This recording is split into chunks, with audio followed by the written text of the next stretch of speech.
So today we are going to study about mob. This is the second stage of crowd. Mob is a violent group. It concerns more emotional people. They are creating problem. They don't maintain a peace. Means in this लोगों को ये एक crowd का दूसरा रूप है. जैसे हम कहते हैं कि क्राउड इंस्टेंट क्रिएट होने वाला एक इंसिडेंस है और एक माहौल है जहाँ पे सपोज़ अगर कहीं पर एक्सीडेंट हो गया या फिर किसी को सपोर्ट की ज़रूरत है तो वहाँ पे लोग इकट्ठे होते हैं for the purpose. But in this mob is a violent group. यहाँ पे ये मेंटेन नहीं करते हैं एक दूसरे के साथ कोई भी रिलेशनशिप या फिर कोई भी अटैचमेंट या फिर किसी भी प्रकार का कोई भी कंसर्न ये एक दूसरे के साथ रिलेट नहीं करते हैं. मोब क्या होता है कि ये ग्रुप क्राउडेड हो जाता है. सपोज़ क्या होता है कि caste violence, for example caste violence, किसी भी एक कास्ट के ऊपर अगर किसी दूसरे समाज ने किसी भी प्रकार का मुद्दा कर दिया तो क्या होता है कि सारे कास्ट के लोग एक साथ, सारे समाज के लोग एक साथ होकर क्या करते हैं, उसके अगेंस्ट वायलेंस क्रिएट करते हैं. That should be a one type of mob. Okay. And second example is industrial revaluation का मतलब ये होता है कि अगर बहुत समय से हम किसी जगह पे काम करते हैं और हमारी सैलरी उतनी ही होती है या फिर हमें वो सारी फैसिलिटीज़ नहीं मिलती है जिसके हम हकदार होते हैं, तो इन दैट स्टेज क्या होता है कि लोग क्या करते हैं, इकट्ठे होके एक क्राउड क्रिएट करते हैं जो कि वायलेंस बिहेव नहीं होता, जिसमें नॉन वायलेंस बिहेव होता है. उसमें क्या करते हैं, लोग इकट्ठे होके उसके अगेंस्ट आवाज़ उठाते हैं. So that is the mob. Then next is public. By the name itself we know the public means the लोग, कहाँ पे लोग इकट्ठे हुए हैं. The common speech, the term public is often confused with people, but in reality public is a part of the people. ये क्या है कि ये लोगों का part of people है, ये हमारी सोसाइटी का एक हिस्सा है. Public means जहाँ तक हम जानते हैं कि हर एक किसी को पता होगा कि पब्लिक क्या होता है, जहाँ पे लोग किसी भी पर्पस से इकट्ठे हों और एक सूटेबल टाइम में एक पहले से एज्यूम किया हुआ एक समय होता है कि हम इतने से इतने समय तक एक जगह पे इकट्ठे हुए हैं with the violence, with the एक अच्छे सिस्टम के हिसाब से हम एक जगह पे इकट्ठे होते हैं किसी भी पर्पस के लिए, तो उसको बोलते हैं public. The public is merely a psychological group who thinks and feel about social issues. ये क्या होते हैं, कभी भी एंटी सोशल वर्क्स के लिए नहीं होते हैं. पब्लिक मीन्स ये हमेशा सोसाइटी के वेलफेयर के लिए ही गैदरिंग करते हैं. They are diffused and are found in far of places. They are psychologically united due to some social issues. इसमें क्या होता है कि पब्लिक क्या होते हैं कि कह रहा है कि मोरालिटी जो होती है, साइकोलॉजिकल सपोर्ट जो सोसाइटी को चाहिए होता है, एक नैतिकता के चलते, नैतिकता के अंदर सोसाइटी के अंदर कौन कौन सी चीज़ें होती हैं, बहुत सारी चीज़ें होती हैं, जैसे कि how to maintain society, how to behave, okay, how to maintain personality, how to develop our lifestyle. तो इसके लिए क्या करते हैं कि पब्लिक सोसाइटी के वेलफेयर के लिए एक जगह पे इकट्ठे होते हैं. पब्लिक का मतलब ये होता है कि ये हमेशा एक मैनर वे में लोगों के साथ बिहेव करते हैं और सोसाइटी के हित में ही खड़े होते हैं. Then next we will see the definition of public. Spelling is mistake. This is public. Kingsley Davis. Despaired group. It is a feeling and thinking group. ठीक है. तो इसमें क्या बोल रहे हैं कि ये हमेशा सोसाइटी के लिए, लोगों के वेलफेयर के लिए जो हमारी एक धारणा होती है, एक सोच होती है, it is a feeling and thinking group. मतलब हम एक दूसरे के लिए अच्छा फील कर रहे हैं, बुरा फील कर रहे हैं, उनके लिए, उनकी अच्छाई के लिए क्या फील कर रहे हैं. ठीक है. ये सारी चीज़ें क्या होती है, पब्लिक के अंदर होती है. Then Scatler. The public is a group of individuals who are united together by common interest और ऑब्जेक्टिव्स. जब भी किसी जगह पे हम एक गोल को अचीव करने के लिए, earlier I have told you कि किसी भी चीज़ को अचीव करने के लिए जब एक जगह पे इकट्ठे होते हैं, the public is a group of individuals. एक एक इंसान से पब्लिक बनता है, एक एक इंडिविजुअल से पब्लिक बनता है। जैसे हम सोचते हैं कि मैं क्या कर पाऊँगी, या फिर हम ये सोचते हैं कि मेरा जाना क्या ज़रूरी है। ऐसे अगर हर एक इंसान अगर सोचेगा कि क्या मेरा जाना ज़रूरी है, क्या मेरा समाज में आगे आना ज़रूरी है, अगर मैं नहीं जाऊँ तो क्या नहीं चलेगा, तो अगर हर एक ने ऐसा सोचा तो कोई भी उस जगह पे नहीं जाएगा। इसीलिए हर एक जन का पब्लिक में सोसाइटी के वेलफेयर के लिए होना बहुत आवश्यक होता है। Who are united together by the common interest और ऑब्जेक्टिव्स, मतलब किसी एक पर्पस को लेके, किसी एक मुद्दे को लेके एक जगह पे जो गैदरिंग होती है उसको बोलते हैं public. Hotter and Hunt, a public is a scattered group of people who share an interest in a particular topic.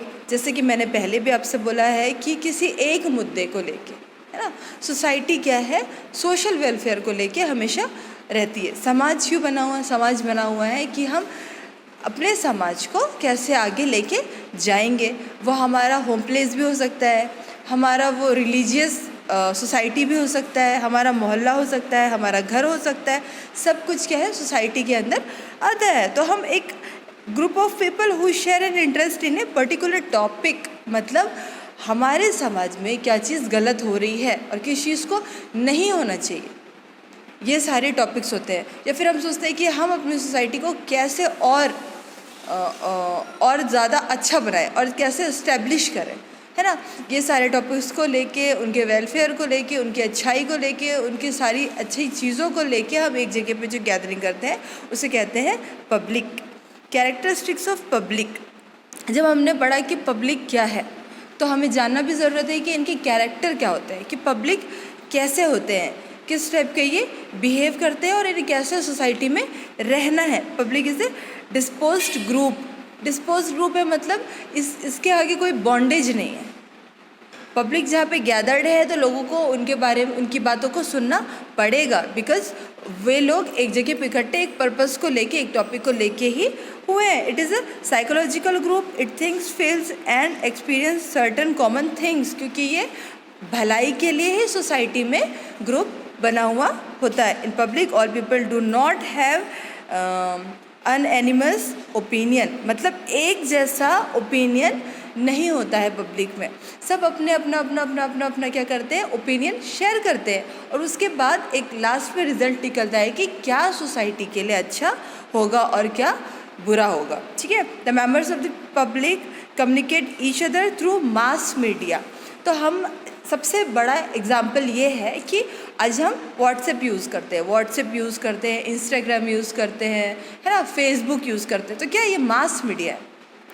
Television use करते हैं, फ़ोन, मोबाइल यूज़ करते हैं, तो हम इसके थ्रू क्या है, एक दूसरे से कनेक्टेड हैं। तो सबसे पहला एग्जांपल ये है कि हमको कैसे पता चलता है कि हमको सोसाइटी में किसी भी काम के लिए एक जगह पे इकट्ठे होना है, थ्रू दी फ़ोन हमें ये सारी चीज़ें पता चलती है। या फिर हम एक मैसेज एक ग्रुप में, जैसे कि हम व्हाट्सएप ग्रुप बनाते हैं, व्हाट्सएप ग्रुप में क्या करते हैं, हम किसी एक ग्रुप को बना के एक मैसेज को उस ग्रुप में सारे लोगों को कन्वे करते हैं कि हमको इतने से इतने बजे सोसाइटी के लिए एक मीटिंग रखी गई है, उस जगह पे आना है। तो with the help of mass media हम क्या करते हैं, पब्लिक को एक जगह पे गैदर्ड करते हैं। तो ये बोल रहा है कि the members of the public communicate each other through mass media.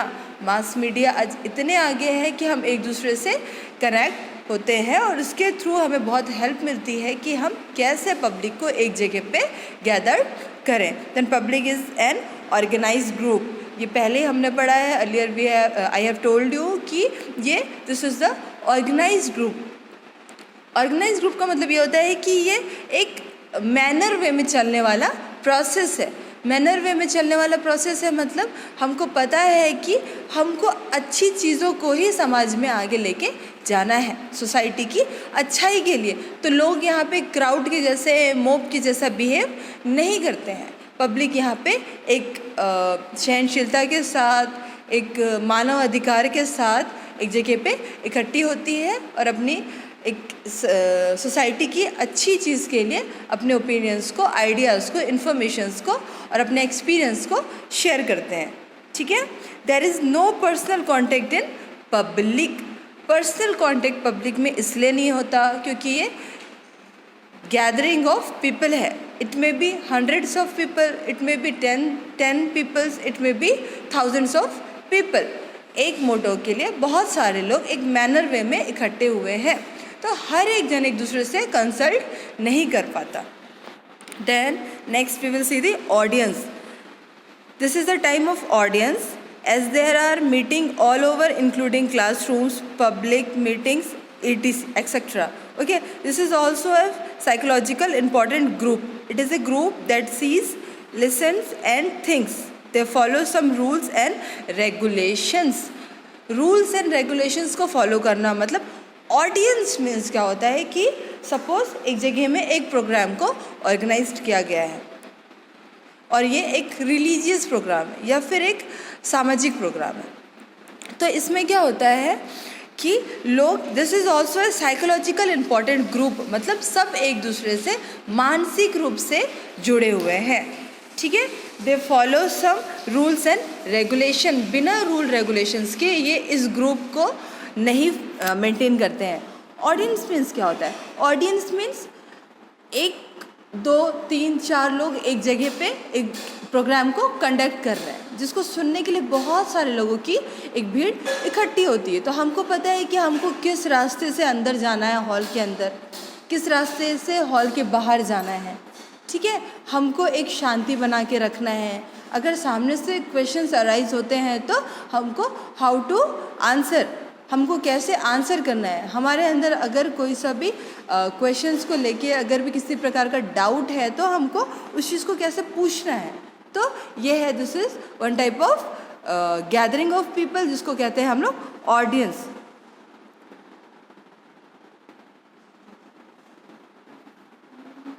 Okay, they don't have any leader but the organizer control for all the participants for or people. Example theater और program. मैंने वही चीज़ बोला कि किसी programme को अगर conduct करते हैं, जैसे कि थिएटर कह रहा है, थिएटर कह रहा है तो ये बोलते हैं कि ऑडियंस। ऑडियंस क्या होता है कि हम लोग गैदर्ड होते हैं एक जगह में एक मूवी को देखने के लिए, एक प्ले को देखने के लिए एक जगह पे गैदर्ड होते हैं। तो क्या होता है कि सामने वाला अपनी चीज़ों को कर रहा है, उसको देखने के लिए हम लोग सारे लोग एक जगह पे इकट्ठे हुए हैं। तो ये क्या होता है कि टू साइडेड कम्युनिकेशन नहीं होता है, ये वन साइडेड कम्युनिकेशन होता है। ऑडियंस उस चीज़ को सिर्फ एंटरटेनमेंट के लिए उस चीज़ को अपने लाइफ में यूज़ करती है ना। तो ये वन साइडेड ऑफ कम्युनिकेशन होता है। Audience is a temporary assembly whose members have gathered for a definite and similar purpose. Definite and similar purpose मतलब आज ये प्रोग्राम होने वाला है, इसे हमें देखने जाना है। Temporary assembly whose members have gathered for a definite similar purpose, थोड़े समय के लिए gathered होने वाला एक ग्रुप होता है जिसे हम लोग कहते हैं audience. Okay, each one come to the spot on account of his individual interest, मतलब हर एक जन अपने अपने इंटरेस्ट के अकॉर्डिंग उस जगह पे गैदर्ड होता है। Some of the important traits, it is an aggregate of people at a particular place and time, it has a predetermined purpose, it has certain norms and so there is some sort of discipline too. तो जैसे हमने बोला कि suppose एक college में किसी प्रकार का सेमिनार कंडक्ट किया गया है, तो सेमिनार को कंडक्ट करने वाला ही उस जगह पे बोलेगा। जो ऑडियंस होती है उनको क्या करना है, उस चीज़ को सुनना है, उस चीज़ को सुन के उस चीज़ को सीखना है। तो ये क्या होता है कि वन साइडेड है। वन साइडेड ऑफ कम्युनिकेशन में क्या होता है, सामने वाला बोलेगा, हमें समझाएगा और किसी भी प्रकार की बात को रखेगा। तो ऑडियंस का क्या है काम कि वो उस जगह पे सिर्फ लिसन करेंगे, वो सिर्फ उस जगह पे सुनेंगे कि सामने वाला क्या बोल रहा है।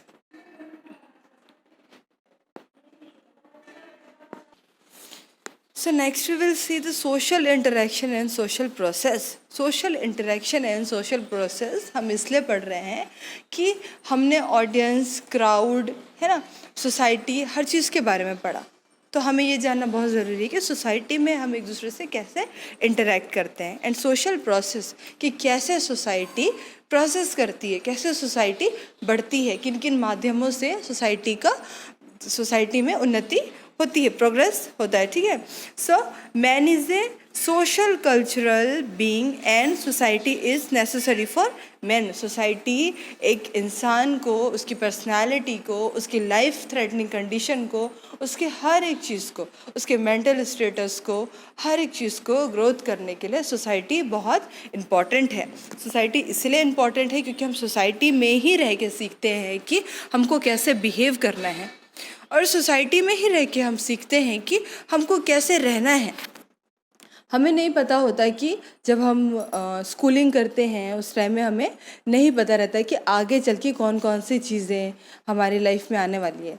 लेकिन जैसे जैसे हम बढ़ते जाते हैं, बच्चे होते हैं, उसके बाद stage by stage, age by age जब हम बढ़ते जाते हैं तो सोसाइटी के अंदर ही बहुत सारी चीज़ें हैं जिसे फैमिली को हमें बताने की ज़रूरत नहीं है। हम सोसाइटी में रह के ही जानते हैं कि कौन सी चीज़ें हमारे लिए बेनिफिशियल है और कौन सी चीज़ें हमारे लिए हार्मफुल है।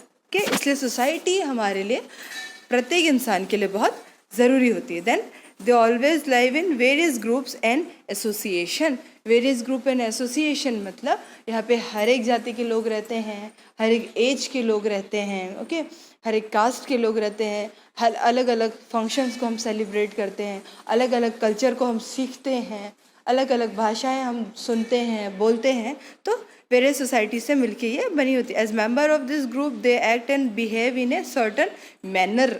सर्टन मैनर मीन्स हम सोसाइटी में रह के ही सीखते हैं कि हाउ टू बिहेव, हमें कैसे बिहेव करना है। क्योंकि जब हम एक घर में एक इंसान को अगर एक रूम में बंद कर दें, उसे उसी रूम में खाना जाके दें और हर एक सुविधा एक ही रूम में अगर दें, तो वो नहीं जान पाएगा कि उस रूम से भी बाहर एक दुनिया है जहाँ पे बहुत सारी चीज़ों को हमें फेस करना पड़ता है, बहुत सारे लोगों के साथ हमें उठना बैठना रहता है। तो हमें ये सारी चीज़ें, ये सारा मैनर्स कैसे सीखते हैं?